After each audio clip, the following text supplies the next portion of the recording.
Viele Menschen halten den Frieden für selbstverständlich, aber das ist er nicht.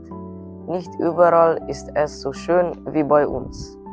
In manchen Gegenden wüten Kriege, Hass und Intoleranz. Dort würden die Menschen alles geben, um in Frieden zu leben. Viele von uns sind sich der Bedeutung des Friedens gar nicht bewusst. Jeder Mensch hat das Recht, in einer sicheren Umgebung zu leben, umgeben von freundlichen Menschen. Ich wünsche mir, dass der Frieden mehr geschätzt wird und dass der Mensch dem Menschen wie ein Bruder ist. Krieg, Gewalt und Unfälle wehen nicht wie ein sanfter Wind, sondern wie ein Sturm, der dem Leben den Atem raubt und alles zerstört.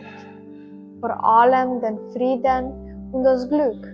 Nur gemeinsam können wir einen Wind des Friedens erschaffen, der alles Böse hinwegfegt und diese Welt reinigt. Die Welt ist nur eine. Auch wenn wir Menschen sie zerstören, wünschen wir Kinder uns trotzdem, dass es auf der Welt keinen Krieg gibt. Wir wünschen uns, dass Frieden auf der Welt herrscht.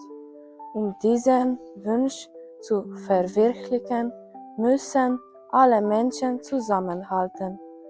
Darum lasst uns die Hände reichen und den Frieden durch unsere Herzen fließen lassen. Frieden ist alles, was wir uns wünschen. Warum Kriege, warum Unruhe?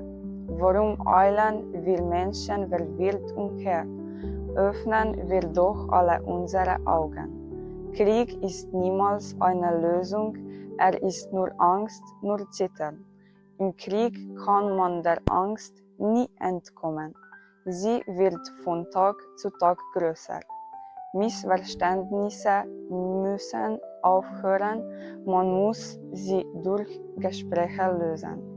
Es gibt viele junge Menschen, die mehr entdecken wollen, mit Funken in den Augen möchten sie hinaus in die Welt ziehen.